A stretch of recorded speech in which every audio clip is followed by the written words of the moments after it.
Welcome to Corrective Consciousness, episode 173, the podcast where we explore the inanity of pop culture. I'm your host, vysethebold, and this is... Lotus Prince. And we got another really great show here. We have some reactions to some recent media here, but I really had a topic that I wanted to talk about, and it's a non-video game topic, if you will, but it is about... TV shows that were derived from a film originally. So I really wanted to get this kickstarted because we have another season of this coming up sometime next year, and I'm really looking forward to it. It's one of my favorite shows of all time, probably my favorite show of all time as of right now.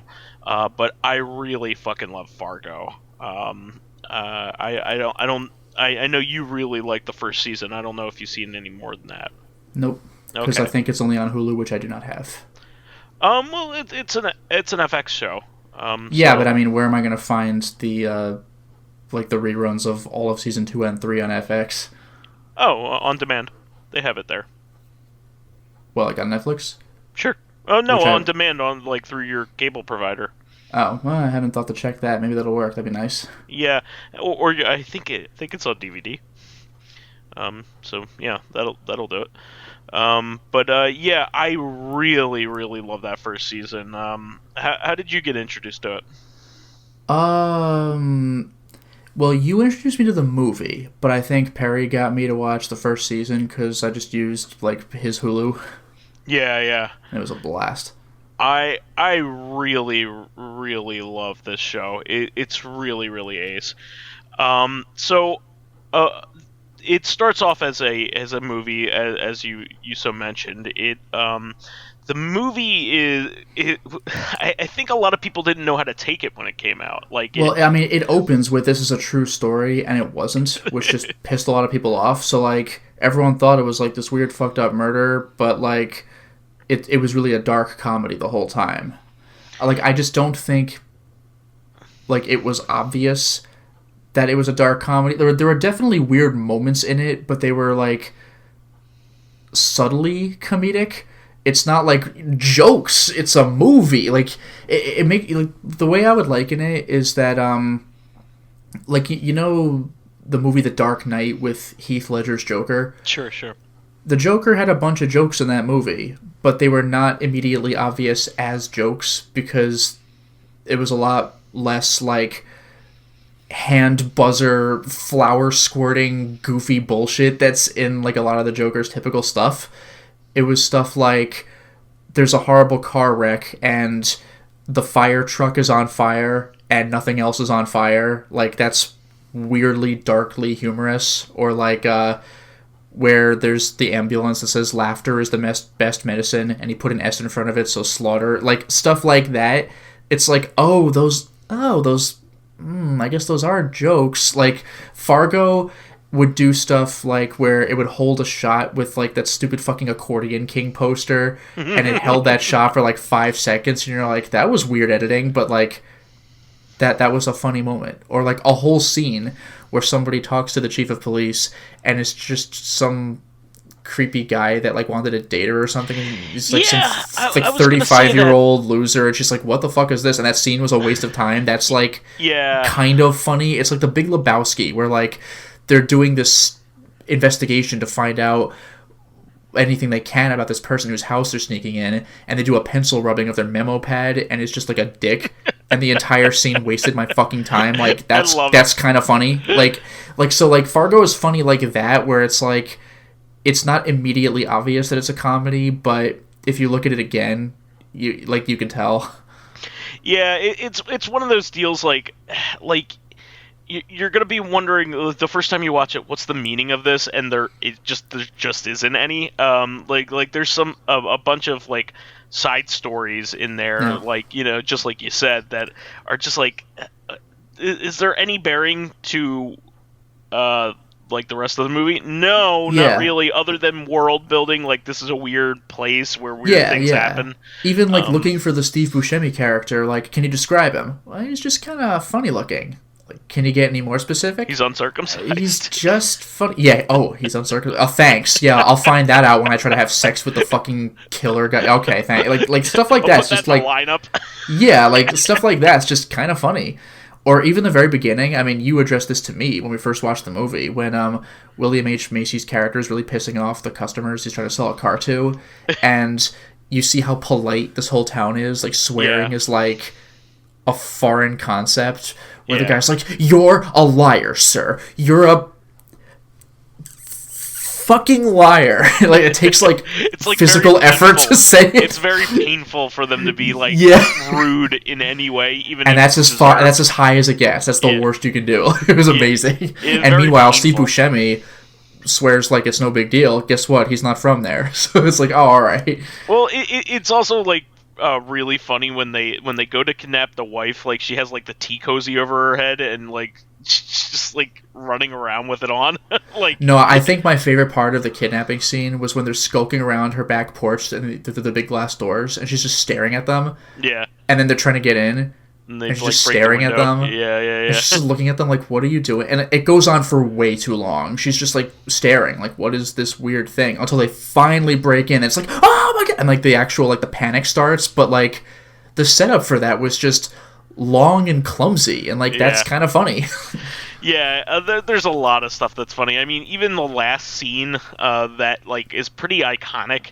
I'm not gonna ruin it for anybody, but like it's pretty horrific when you first see it. But then you like when you watch it in successive views, you're like, this is really stupid looking. Yeah, it's like, over the top. Yeah. Well, no, it very clearly looks like there's plastic involved, like okay. I only saw the movie the one time, so like it really was like a shocking scene for what this movie is. Yeah, but it's a sight. I also love where Steve Buscemi is like talking to his partner in crime, the guy who talks very little, where like, well, we're gonna have to split the money and the car. How the fuck are we gonna split a car? Like we split half the value, but that just cracked me up though. Like, what do you want to cut a car in half? Or toward the beginning where it's like, you're not talking? Fine. I'm not gonna talk either. I'm not gonna talk at all. I'm just gonna stop talking. Not one more word out of me. It's great. Just like also like when William H. Macy gets arrested, it is like the most pathetic.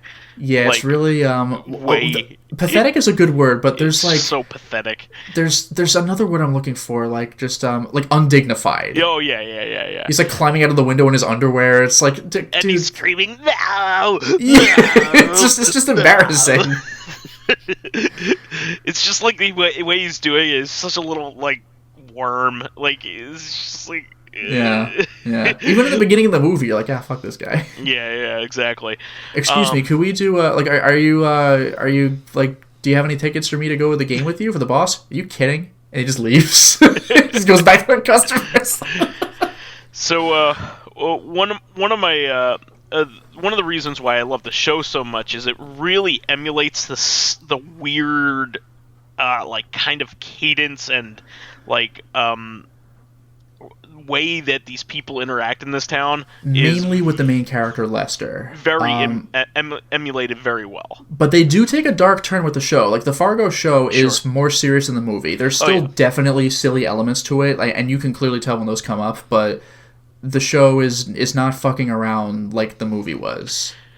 Yeah, what I like about it is that it kind of maintains this like otherworldly nature. You still believe that it's in the same universe. It's not like, oh well, the show is its own thing. Like this could easily be a sequel to the movie, and it actually kind of is. But its attitude is still like, you can tell that it comes from Fargo, the movie. But again, it's definitely more serious. They have like the villain from No Country for Old Men, like. Not literally, but like a guy like that guy as the villain. Like, what if an actual villain? He's basically the devil. He's basically evil incarnate walking around, and he's very difficult to deal with. Yeah, well, I mean, that's how I took Anton Chigurh. It's like, what are you going to do about him? And Anton, no one could deal with Anton Chikar in fucking Texas. Like, how are you Yeah. going to do it in, like, Everybody Polite had a Town? gun. Everybody had a gun and still couldn't deal with him.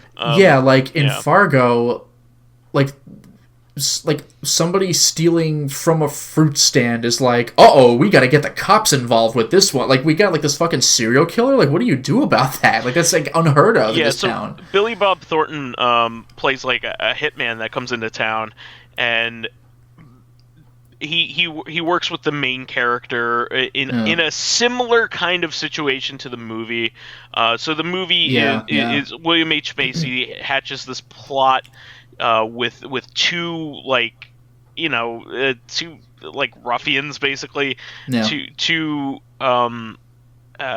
basically extort his father-in-law out of money by having them kidnap his wife. Yeah. And so there is a very similar situation in the Fargo TV show.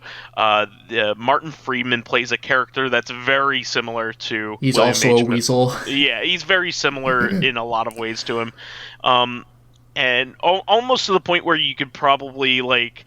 he's like a stand-in almost. Like, he's a very similar character. Well, yeah, as Perry said, pretty, like, just about everybody in Fargo, except for Billy Bob Thornton, is an analog of something in the movie. Somebody in the movie Fargo. Yeah, what's funny is that even the Saul bumbling Berson villain is very much like what's her face in the movie. Yeah, but like, and even the bumbling villains have a TV show equivalent, except they're not bumbling. They're just not on the level of Billy Bob Thornton because nobody is. They're actually pretty good at their job. They are good at being cleaners. They're essentially cleaners, but they're not hitmen. They're not like what's mercenaries. What I found interesting is that instead of one of the duo being really quiet, Mr. Arm one and of Mr. the duo Wrench doesn't talk because he's deaf and uses sign language. Yeah, so, like, yeah. They had a different little quirk with that. Isn't it Mr. Arm and Mr. Wrench? Isn't that? Maybe. It's been a while. I like those guys quite a bit.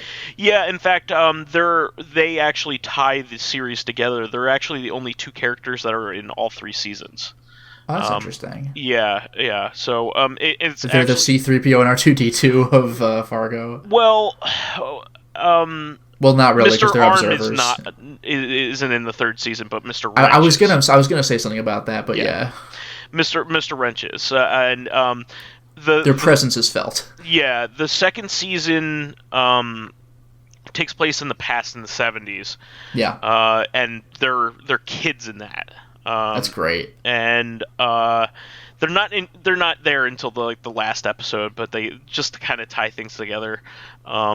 And then the third season, Mr. Wrench is a major character. Good, because I like him quite a bit. Yeah.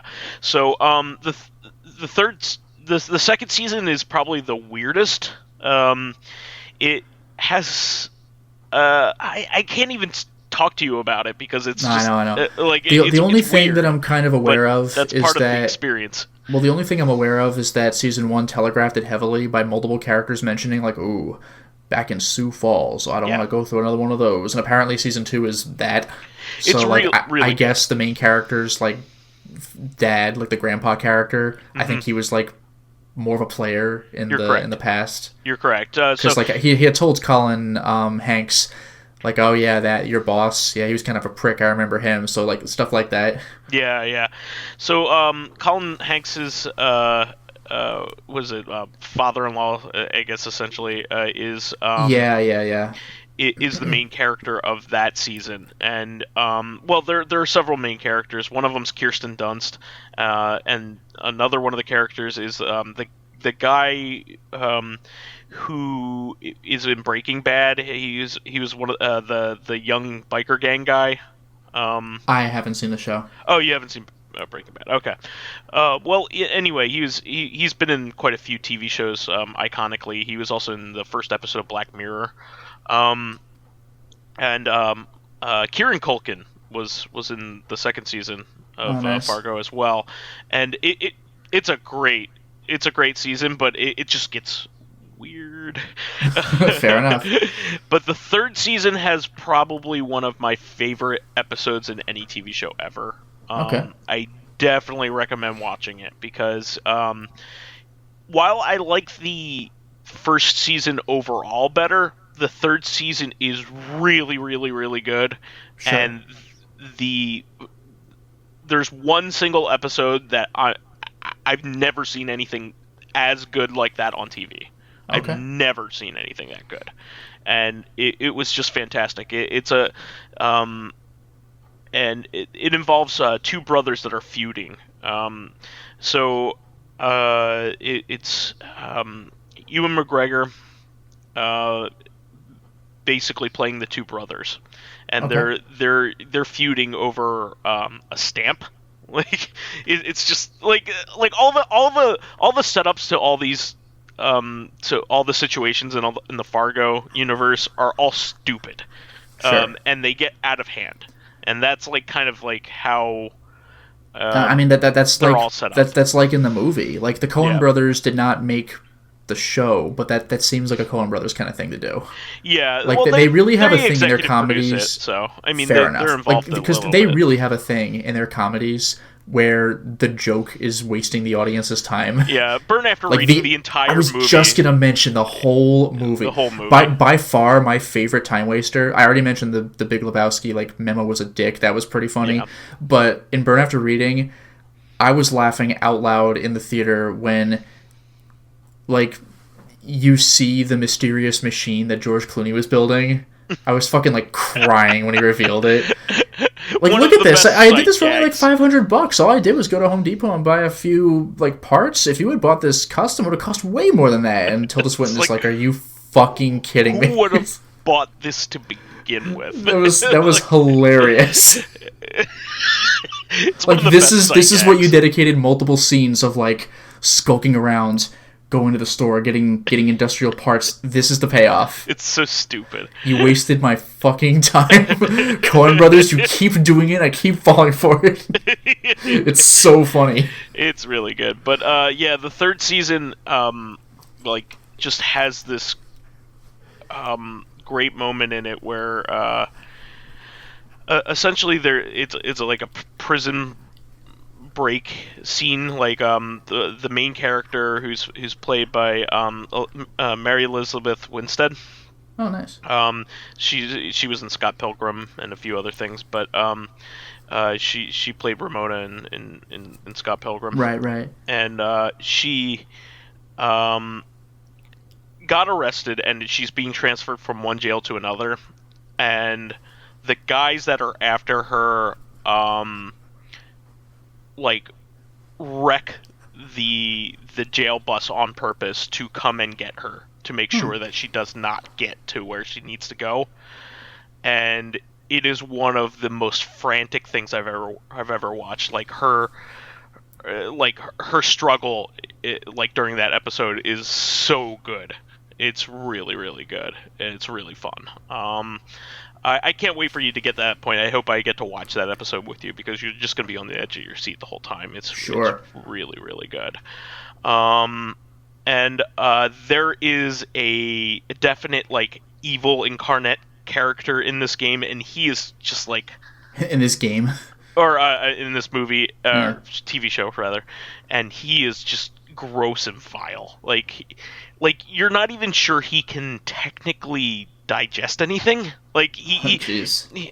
there's something so otherworldly about him, like almost like he's like Beelzebub or something. Like, you know what I mean? Like he's like a demon or something. Like it's never quite confirmed, but like he's just he has this like appearance that he's like sallow and rotting, kind of like in Ugh. Good Omens, like pestilence or like, you know, Sure. like famine. You know, he's just like this evil, like not quite human thing that's trying to be human, kind of thing. It's really, really pretty good.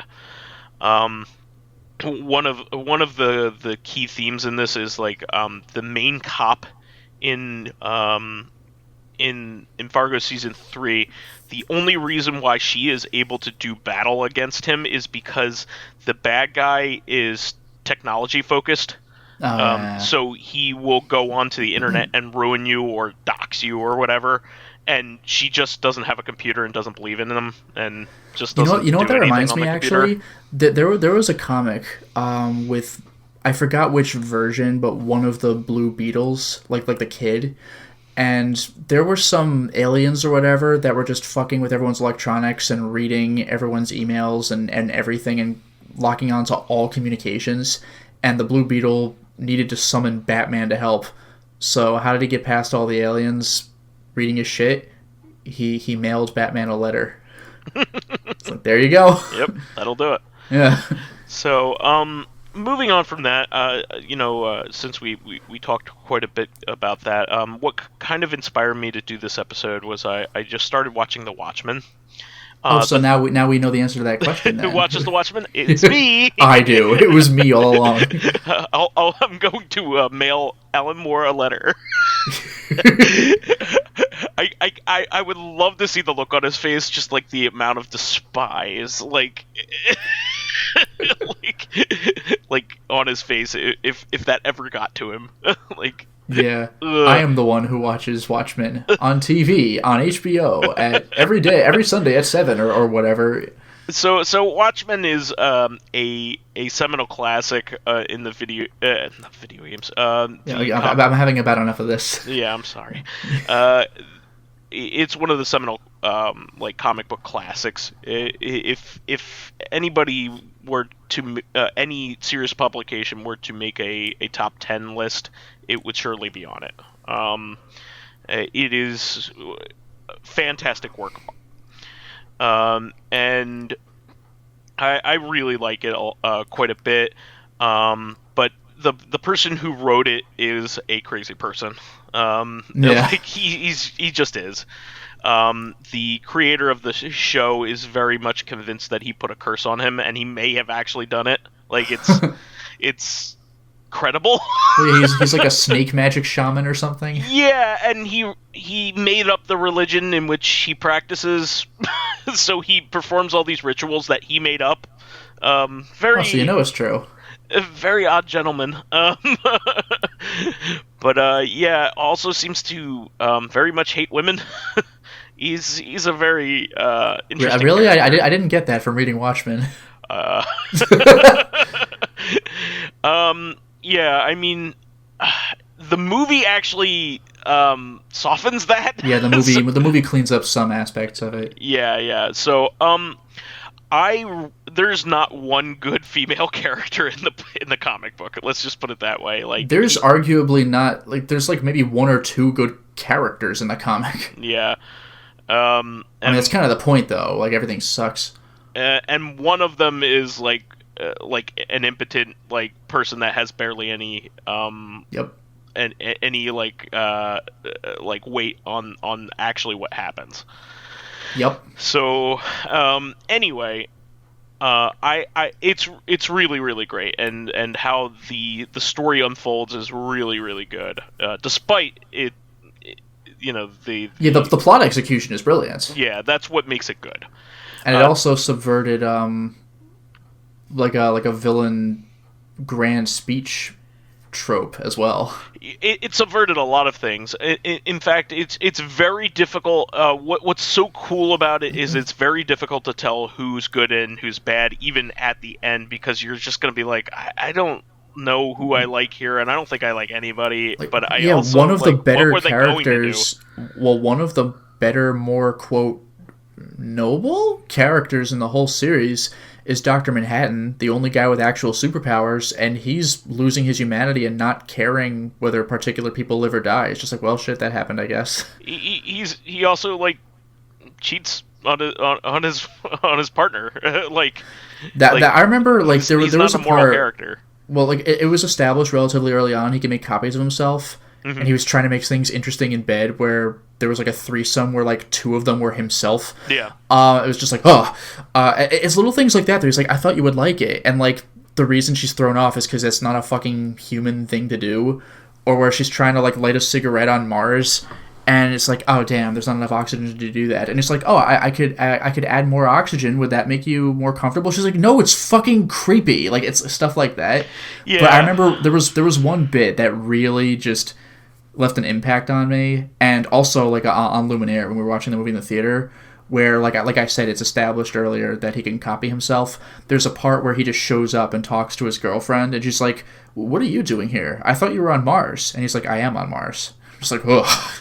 Like, but like it's so funny because like he knows all this stuff and can do all that stuff, but he still can't understand why somebody like he can even see the future, but he can't see that she wouldn't like that. Like, Well, yeah, he's kind of like, well, again, he's losing his humanity. He's like, yeah. well, like preserving life is good and killing is bad, and so, but there's so much more nuance to like being in a relationship with somebody. He also recognizes that he is like one of the best lines is like I you know they found greatness and then they made it gaudy. Yeah, Like then they made me gaudy. Like they made him into a you know a way to solve wars and to win wars yeah, when like by the end of it he doesn't want to have anything to do with the American government. Like yeah.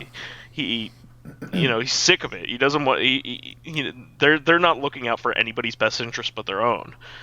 So anyway, you know, a lot of these heavy themes run through the series, of course, and only one character has any superpowers. All the other ones are, you know, basically Batman types. Yeah, that's one Um, thing I actually didn't care for about the movie was that they seem to have super strength, where in the comics they're yeah, just schlubs who put on costumes. yeah, they Like did do they've that. learned how to fight, but like that's it. Yeah, but in the movie they were like punching through concrete, which they could Yeah, never that do. like that kind of defeats a lot of the message of Watchmen, which is that like I mean there was always a big message in Batman. Why is he above the law? But like in Watchmen, it's even worse. They're just dudes who put on costumes and go out and beat people up. It's like Kick Ass before Kick Ass. Yeah, and think about how stupid that would be. Also, like that's also part of the point. Is just like imagine how stupid it would be for somebody to dress up in a costume and then go around beating people up. Yeah, and the reason no one challenges them is that they're a team. Like they'll fucking kick your ass, and Rorschach will probably actually kill you. Yeah. And he's framed as like the hero of the story, but he's because he sticks to his he's the only character that really sticks to his principles. But Yeah, he's the in voice of truth, but like he's arguably the worst character of them all. he's a psychopath because of Yeah, it. You know, or in spite of it, both things. Like he sticks to his morals and wants everything to be you know wants everything all the truth to be out. You know, yeah, but he's also a piece of shit that like hurts people yeah, and kills them. Like even if they had nothing to do with the thing that he's looking into. yeah. Like he's very self-serving, and he's an extremist, and I think that's the point of that of his character is like you can't have an extremist ideal in any way because it's just gonna make you nuts, and it does make him nuts. Um, you know, and the villain, he's not even a villain really. Well, the villain is Yeah. trying to do the right thing in a fucked up way. Yes. So you're Like he's also getting people killed and killing yeah, them directly. yes. So anyway, what I wanted to go through from there is the Watchmen TV show is very interesting to the point where I've only seen the first two episodes. The third one airs tonight as of this recording on Sunday. I don't know how the comic book or the or the movie fit into it. I don't know whether so with Doctor Sleep, I know that they were kind of between a rock and a hard place, in between whether they wanted to make a sequel to The Shining, the book, or The Shining, the Kubrick movie. Yeah, which are quite different products. They're quite different, and they also end differently, and they also The big reveal is different. yeah, the big reveal is different. The message is different. The commentary is different. The underlying things that it's trying to comment on are much different. Like the book is essentially about alcoholism, and how it how it betrays the family, and how like all these bad things in this hotel can live on, but all and how like weakness can take over somebody, or how these negative things can take over somebody who's weak.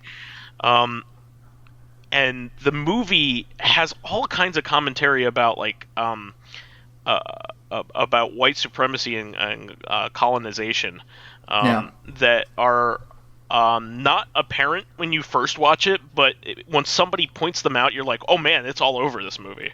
Yeah. And there's all kinds of commentary on race and the colonization of Native Americans, and murder, genocide of Native Americans, like a whole bunch of stuff that wasn't in the book at all. Um, and so, uh, with that movie, Doctor Sleep, they had to, you know, grapple with the fact that you have a book where the author is still alive. Yeah. He just made Doctor Sleep all that not all that long ago. Within the last 10 years. And it's the sequel to a movie that is incredibly iconic, despite the fact that it's not faithful. Yeah, it And is a very unfaithful adaptation. it is, therefore it both are valid, like, separate from each other. You can read the book and have a good experience, and watch the movie and have a good experience, and they're both worth their time, and they are both different. But the movie is more iconic because it's one of the best horror movies of all time. It's one of the best regarded horror movies of all time, despite the fact that it's not an accurate adaptation. And so they apparently they did really well with that. And my point is, I like the Watchmen movie quite a bit. In fact, it like kind of what we were saying before, it sands some of the edges of like Alan Moore's commentary on the stuff that I find repulsive. And I also like the ending better. They changed the ending like Yeah, I thought it was clever. I think it made more sense in universe. yes, it does. And I don't know whether the TV show takes which ending it takes. I don't know. So that's the major difference between the two. Everything else is actually pretty damn accurate, other than the super strength. Everything else is pretty damn accurate. It's actually a really good adaptation. Otherwise, but the TV show acknowledges the existence of Dr. Manhattan, and they just keep saying he's on Mars. Yeah, he fucked off to Mars. Yeah. Actually, one thing I should mention that the movie did that the book didn't is that the group of heroes. Mm-hmm. I mean, I guess we call them the Watchmen, but they don't really have a name. No, Where they don't. in the movie, Ozymandias directly says that they're the Watchmen, and that kind of bothers some people. Yeah, because the the name Watchman is actually supposed to infer the government. It's like, who watches the Watchmen is Yeah, that supposed message to be, is constantly in the comics, like in graffiti and stuff like that. yeah, and they're not commenting on the superheroes. They're commenting on the people in charge in general. So that's really they're using the superheroes as a a symbol of government. Yeah. So military and things like that. Who's watching them? And the answer is nobody. And that's the scary part. That's why it's interesting. So you can call them that because it's convenient, but that's not their. Watchmen is never meant to be the superhero team name. Let's just put it that way. But they don't have a superhero team name that's ever mentioned, so everybody just they're just a bunch assumes. of individually named superheroes, individually named crime fighters that just are on a team. What's cool about the TV show is that it takes place after the events of the comic and or the movie. So there are ripples of what has happened before.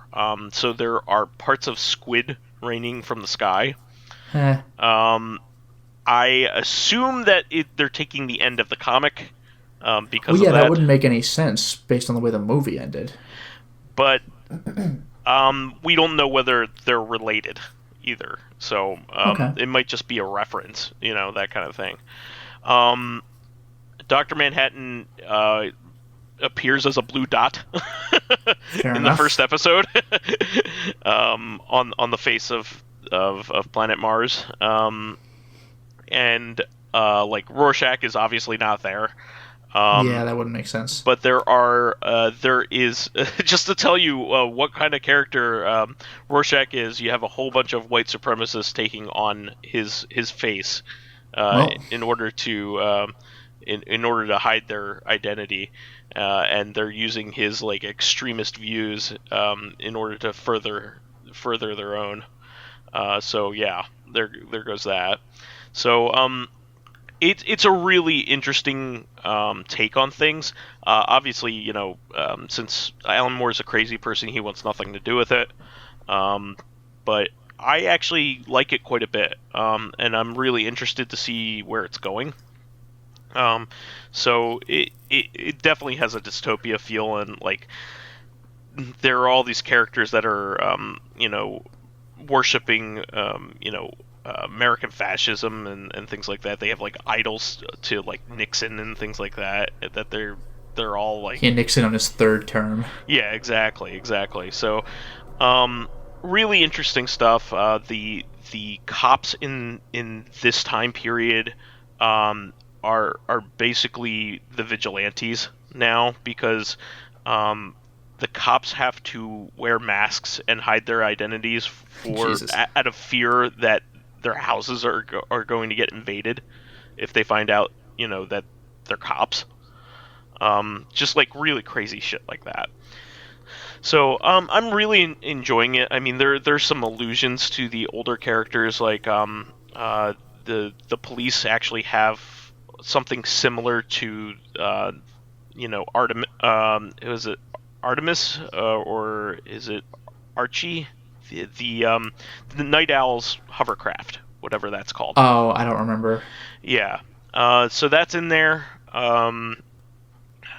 There is a character that I think could be Ozymandias just based off of his appearance, but they haven't said who he is yet. So who the hell knows? But it's really really interesting. I definitely recommend it. You would like it, I think.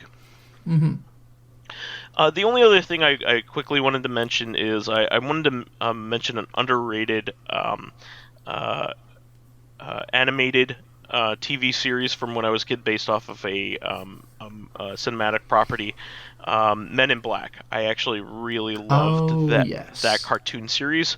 It kind of ignores the very end of the first movie, and kind of goes off to have Agent J and K continuing to go on missions together.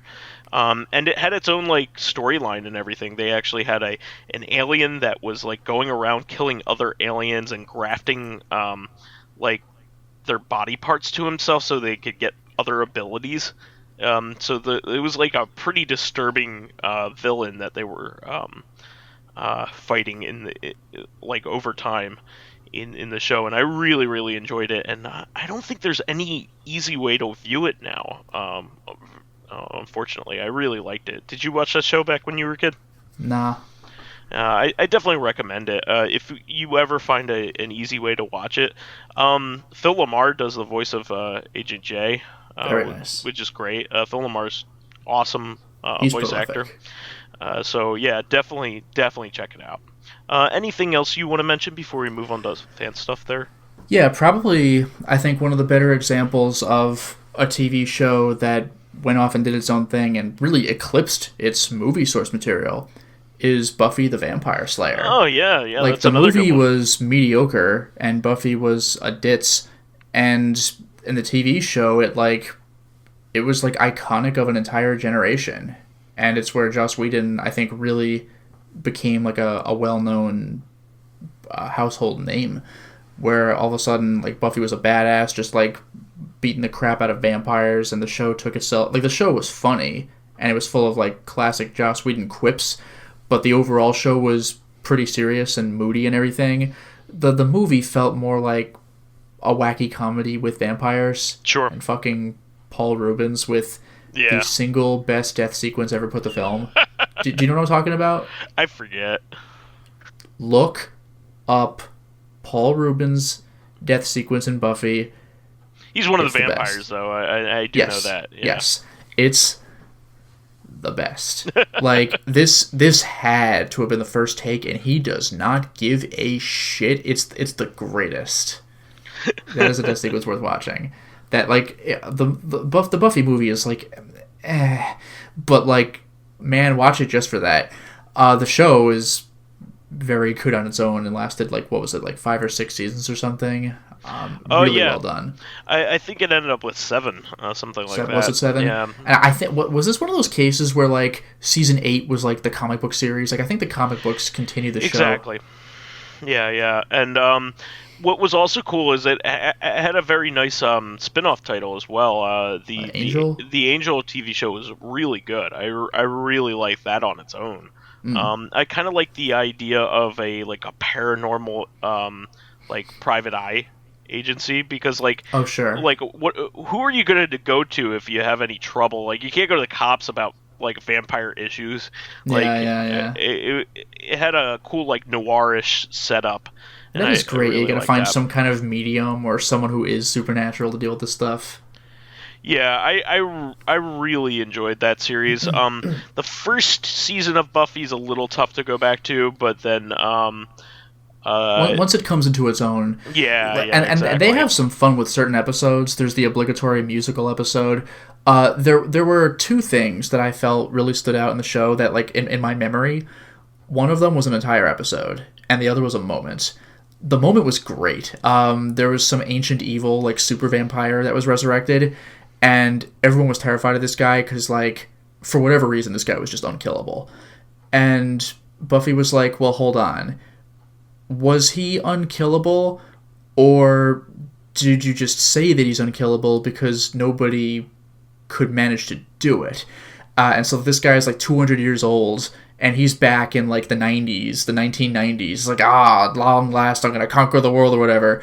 And then Buffy or one of her friends, I forgot who, just pull out a fucking rocket launcher, and they're like, we didn't have these back in your day, and just like blow him the fuck up. Like, he was just like, what's that? And they just fire a rocket at him. It was amazing. Like, I love stuff like that. That was like JoJo Part 2, where like a vampire confronts Joseph, and he just pulls out a fucking Tommy gun and just unloads, and the vampire's like, what? Oh, fuck! And the other episode that really stuck in my head, because despite what I'm saying, I actually didn't really watch that much Buffy, but there was one episode that will be in my head forever. I think it was called Hush. It was the episode where nobody could talk because monsters stole everybody's voices.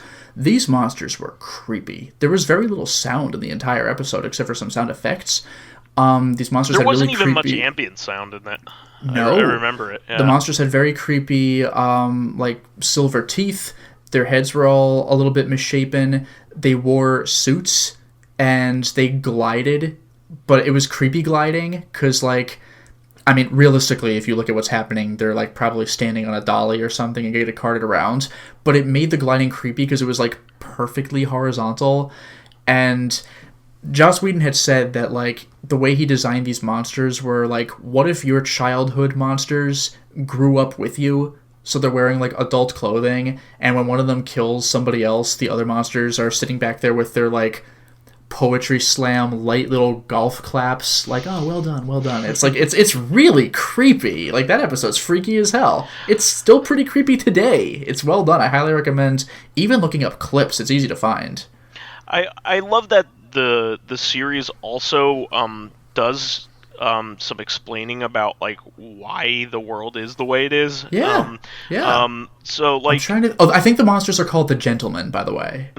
It's unsettling, especially when they first come in. You're like, oh no. So like any comic book reader, you start to have questions over time, like why the hell Earth? Like Earth is full Yeah. of like humans that like Well, it's like, otherwise yeah, Dragon Ball Z, all these world destroyers like Earth. That's the one for me. yeah, Really? exactly. So in a couple different versions of the Marvel universe, they give you reasons as to why. Like in Yeah, the yeah. Earth X universe, it turns out that we actually have like a celestial seedling in the middle of the Earth, and the Earth is like an egg, and like all of the mutants and people with superpowers are starting to appear are basically the white blood cells of the planet, like fending things off that want to attack it, and that's why Galactus came to Earth in the first place, is to destroy this like celestial being Yeah, that that's was being amazing. germinated. It's one of the best explanations I could ever think of as to like why Galactus would give a shit about Earth. Yeah, because Um, like he's very hungry. Like whatever, there are more planets. no, like Galactus is actually like one of the reasons why the universe works. Like he is a natural force that keeps all of the other shit in check. And without him, like the universe would get overridden by these celestial beings, and there would be great chaos and destruction. So he's actually a good guy in a way. Like Well, it's that's the just thing. like Yeah, like he's a good guy in the grand scale of things, but but I don't want to die, so let's fight Galactus. well, they have to come up with a solution. Yeah. Is what the end of Earth X is. Is like, well, what do we do? Like what do we do about this problem? We're going to die either way because like the celestial being is going to hatch eventually, and like break the Earth. So like, what do we do? So they end up having to call Galactus to come take care of it, and like, That's dude, insane. like we need you. Like, can you please come eat the Earth? That's unreal, dude. And then and then they were like, well, like if he eats like the germinating thing on Earth, like it's gonna leave a hole in the middle of the Earth. What do we do? It's gonna spin out of control. Like it's like constant problem management in that Yeah, series. yeah. So, in Buffy the Vampire Slayer, it's very similar. It's just like why is this town overridden by monsters constantly? Like, why this There's a town? helm out there. That's exactly it. There's Like, there's just an enemy spawn point. It just happens to be here. yeah, Like, all right. this is like where Hell's Portal is. To Yeah, Earth. monsters have to spawn somewhere, and like we live on the town where they do. Now, like Yeah. with Power Rangers, I don't fucking know why are they They never attacking that explain one town. They don't care. Why does Angel Grove have so many tall buildings on it, and I've never heard of it? Yeah, that's a good point. How do they Why, keep why building is these this things? why is this small American town suddenly a Japanese metropolis? Yeah, no. But I just love that. I love that they actually put some thought into this, and we're like, no, we need to Yeah. give a reason, and like that's one of the big seasons is like where the like the principal is like the biggest piece of shit in the world. Like Yeah, that was great. yeah, it's really really good. Any other final comments before we move on? Off the top of my head, I want to say that's probably about it. The only thing I Yeah. have is just an amusing anecdote where they did one of those crossover comics. Oh yeah. Galactus versus Darkseid. Oh yeah. And this was before the Celestial Being stuff. This is when Galactus would show up, plug in his machine that drains life, take the life and leave, and everyone's fucked. Galactus lands on Apocalypse, Darkseid's planet, and Darkseid's like, who are you and what are you doing here? And Galactus is like, I'm taking your shit. So they start fighting, and it's like really intense. And it's a Marvel vs. D crossover, so you're not going to have one character be better than the other. But Galactus does manage to hold Darkseid off enough to get his machine up and running. And then Galactus turns it on, and then nothing happens. And he's like, wait, what? Like, does this work for every other planet? And Darkseid's like, wait, what did you say it does? And he's like, it drains all life. And Darkseid's like, have you seen the planet? This is a shithole. There's nothing here. It's a husk. Yeah, and Galactus is like, Yeah. oh, well, sorry to bother you. And he just packs up his shit and leaves. It's great. Well, sorry to bother you. Yeah, my mistake. It's like, let's see you next Wednesday. Yeah, exactly. My mistake. That was amazing. All right. Well, we should move on to fan stuff Yes. while we're here. So this is a quick nod to what we had brought up in previous discussion, where you were talking about Suda 51 and Swery 65. What if they combined and teamed up? And Vakavan said, Suida 116 better become a thing, man. That'd be great. Dracologist has a couple comments. Love that guy. Xenocrisis looks like Smash TV and Alien Syndrome. Alien Storm had the dwarf from Golden Axe in it. Yeah, I think it did, didn't it? Gilius Thunderhead was there, yeah. Freaking bizarre. Panzer Dragoon Orta had a very daw ending. Trails of Cold Steel is Croc's Jam, I think meaning like his friend Croco Squirrel. Yeah. We had Commodore stuff, and our parents liked those. They never threw it away. Good for you, man. That's freaking lucky. Oh, sure. And Dracologist also adds, favorite horror movie we Poltergeist and Tremors. Yeah, I still gotta see Tremors Poltergeist. is good, yeah. Yeah, Tremors, he says, if that can be considered horror. Tremors is great. It's as much horror as From Dusk Till Dawn is. Yeah, it's horror camp. Yeah, exactly. He says, honestly, I don't like Five Nights at Freddy's attitudes towards scares was rubbing me the wrong way, because it was just boo, and that was it. The lore, on the other hand, was thickly built and was grade A++. So yeah, well done really on good. that, even if it was borderline ARG. XCOM is a good choice. So how many chrysalids? Alternative reality gaming. I blew it. Yeah. I read it too literally. I said XCOM is a good choice. So how many chrysalids have you hugged, Vakavan? Also, sectopods are fun. Nothing more delicious than the game saying, here, we have an alien ED-209. Fucking sucks. And he says, speaking of, maybe one core con or recon, we could talk about XCOM old and new spoopy games I played or liked. Ooh, yeah. And to make sure, and do that. And he says, to make sure Amnesia: The Dark Descent's fur doesn't fall out from petting it too much, let's say, for other shoutouts of spooky games, Shadow Man, which is a great game. Undying. You like that? I quite liked it. I mean, it's jank, but it's very ambitious. It's kind of like a 3D Metroidvania itself. Undying, Clive Barker's Undying. It's a very good first-person game. Very good. The Suffering, I played that one only recently, but also it was way better than I thought it would be. Yeah, both the Suffering games are pretty fun. I figured it was going to be a good game, but like, it was really good. As for nowadays, I would say what I really like comes to Faith. What's with 8-bit horror that's so effective? As for games I put down, well, we did try to play the first Alone in the Dark, but we mostly stopped because we had no clue what to do, and that's not really helpful. Yeah. Yeah, a lot of old games, it's like, I hope you just know what to do. You just have to fart around until you find your way. Yeah. And then Anthony Cooper just had a link. I had seen this before, but it's great. It's just a YouTube link to like a Rick and Morty commercial for Death Stranding. It's so fucking weird. Like, Morty's running around with that backpack with the thing on, and he's carrying the baby. It's like, what? It's bizarre. And that's like a legit commercial. So for the question, Fakafan says, if you had to, what things would you do to incentivize players to use inns or beds in your game? Because, like, you know how in a lot of games you don't really need to go to inns ever, even though they are always around? You could just cast heal magic or use potions. Like, you never really need to sleep in the inn. Well, in most RPGs, it's the best way to recharge your MP, not your MP necessarily as your HP, yeah. Yeah, also, it's usually a nominal fee. Now, Fakafan says, like in some MMOs, sleeping at an inn will heal you, of course, maybe give you bonus experience or a boost for a few minutes. Or some old school RPGs would hide some items in rooms you sleep in, so it's not just a healing place. That's true. Like, you could only go in the room by sleeping in it, and then you spawn in the room. I can think of, actually, Super Mario RPG and fucking Kingsfield. Gotta bring that one up. In one particular inn in Mario RPG, and in the inn in Kingsfield 3, you would get dreams. You would have, like, in Mario RPG, it was just silly. In Kingsfield, you would sometimes have a character talk to you, like, maybe it would be, like, a hint or, like, lore stuff. So, that, like, you can't get those anywhere else. And also, Mario RPG had the best inn thing ever. Do you remember the really expensive inn in Marymore? No, I don't remember.